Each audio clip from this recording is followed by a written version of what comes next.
Noam Wasserman, The Founders' Dilemmas, Anticipating and Avoiding the Pitfalls That Can Sink a Startup.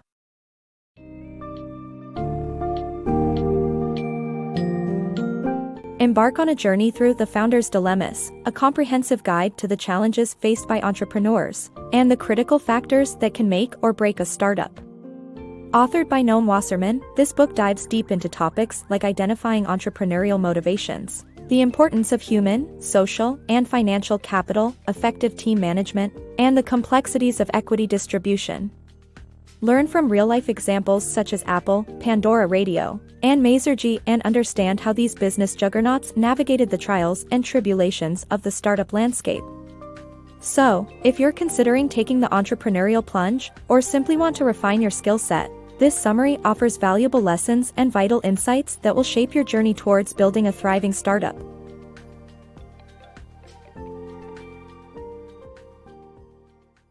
What motivates entrepreneurs versus career-oriented individuals?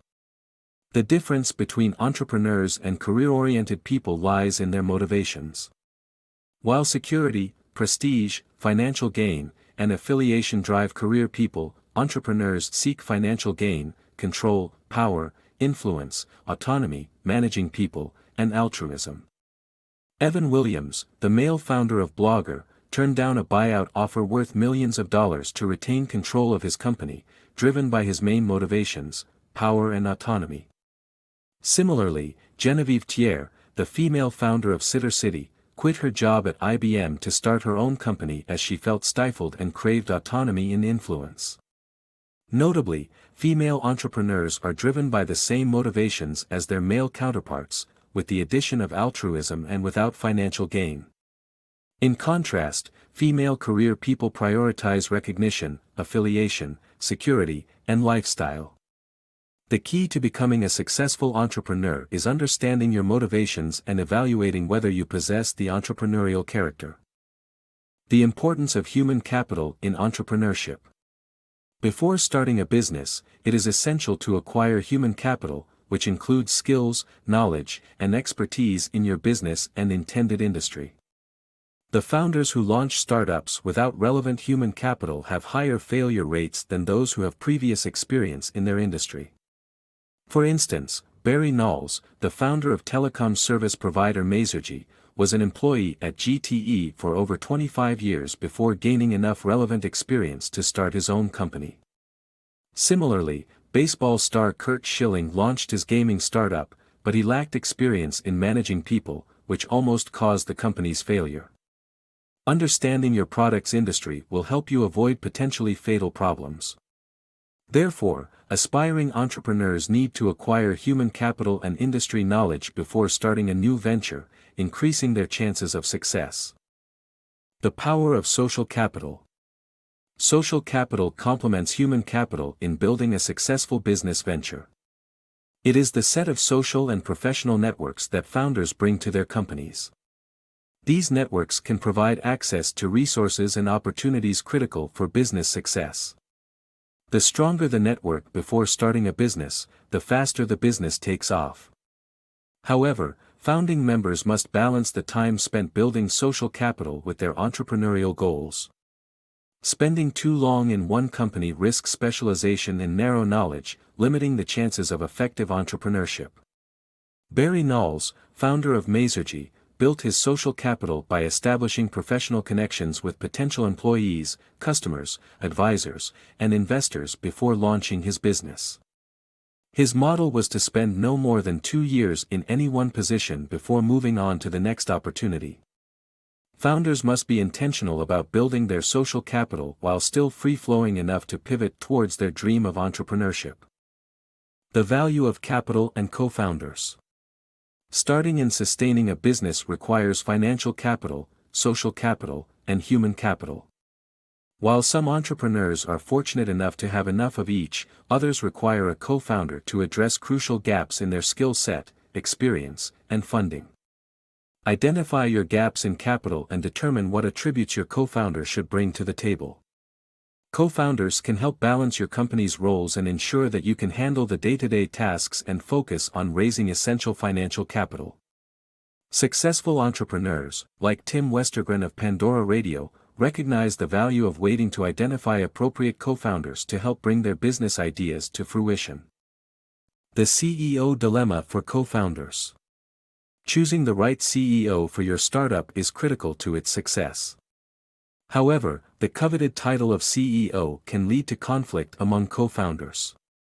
As a better strategy, delegation of roles according to each co-founder's actual skills can lead to accountability within your organization and greater long-term success.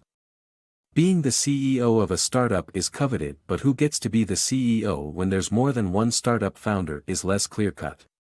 Usually, the person who invested the most seed capital, quit their day job to work full-time or came up with the original idea for the company is the CEO, regardless of their actual strategic or leadership abilities. But the question arises, does this actually work? A better strategy for the long-term health of your company is to delegate roles according to each co-founder's actual skills. If co-founders share similar skills, roles may overlap, but preferably, co-founders bring different skills to the table and assume clearly separated roles, leading to greater accountability within the organization. Take the example of Apple, where the early interplay between Steve Jobs' sales skills and Steve Wozniak's technical skills led to Jobs being the natural CEO while Wozniak headed up research and development. At electronic ticketing startup SmartX, the skills of its three founders overlapped, thus giving each the flexibility to delegate and better manage daily tasks. A proper division of labor helps to develop distinct roles and responsibilities for co-founders. Each success or failure could be traced to its source, and no one could be blamed for someone else's mistake. And most importantly, all tasks were completed when they needed to be. Thus, delegation of roles according to skills should be considered as a better strategy for the long-term success of a startup. Fairness in equity distribution. Distributing equity in a startup is a tricky decision that can have significant implications for the success of the company. Using the experiences of Evan Williams with Odeo and the founders of UpDown, the author offers an interesting insight into equity distribution. Williams gave his part-time co-founder Noah Glass a 70% share in the company, which initially worked until Williams decided to work full-time for Odeo himself. Tension arose between them when they disagreed about who should be CEO, and it ultimately led to Glass leaving the startup. Similarly, the founders of UpDown faced challenges when they distributed equity among themselves before fully understanding each other's abilities, causing tension when redistributing it. Therefore, it's essential to withhold dividing equity until co-founders' skills, abilities, and commitment to the startup are better understood to avoid conflict and tension. The moral of the story is that distributing equity early in a startup's life is complicated because you can't predict co-founders' actions down the road. Hiring friends, the pros and cons.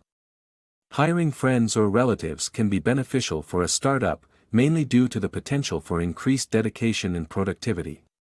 Research has shown that companies that hire employees from their personal networks receive higher valuations. However, hiring friends can also lead to sensitive issues like discussing salary raises and performance reviews. Making tough decisions about team members can become challenging when friendships are at stake, as the founders of Pandora Radio experienced. The key is to base hiring decisions on startup objectives rather than personal relationships. Blogger Evan Williams hired from his network to create a passion-driven environment for one startup but chose to focus on hiring employees based on their professional experience for another. While hiring friends can have its advantages, it is essential to assess the potential drawbacks and make informed decisions. Generalists make ideal startup employees. Startup companies need fluid employee roles to cope with the changing demands of a new business. That's why the ideal startup employee is a generalist with experience working in small companies. Specialists may struggle with constant shifts and responsibilities, leading to hiring mistakes. Generalists are perfect for team-driven environments where everyone has to contribute, and roles can be fluid enough to manage ups and downs. The first few employees in startups may move quickly through different positions, making it important to have adaptable employees. Experience working in established systems may not prepare a person for the skills needed to start small and work from the ground up. Therefore, hiring a generalist with experience working in small companies can make all the difference in the early stages of starting a business.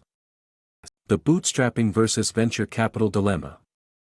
The decision between bootstrapping and raising venture capital depends on a founder's goals and market competition. Some founders rely on gut feeling, while others court top-tier venture capitalists to enter the market first. While VCs offer protection and discipline, they also introduce bureaucracy and additional pressure on founders.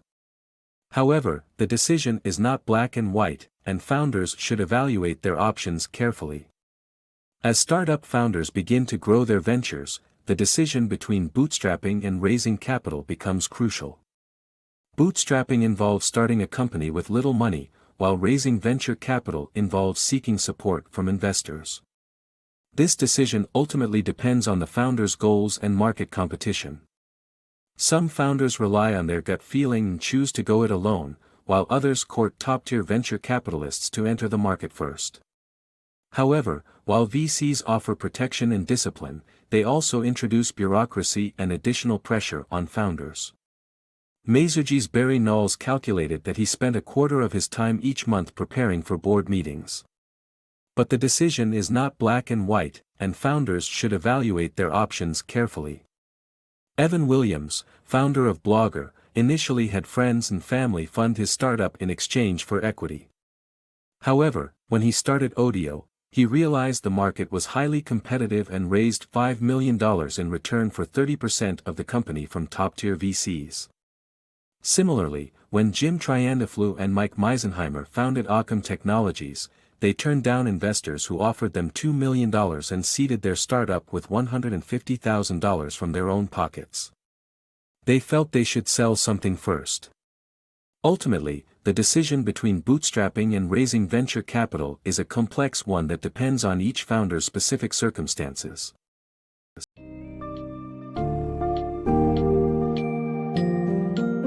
In conclusion, The Founder's Dilemma effectively illustrates the critical aspects that can define the success or downfall of a startup. The book emphasizes the importance of understanding one's motivations, possessing human, social, and financial capital, and building a competent, well-rounded team.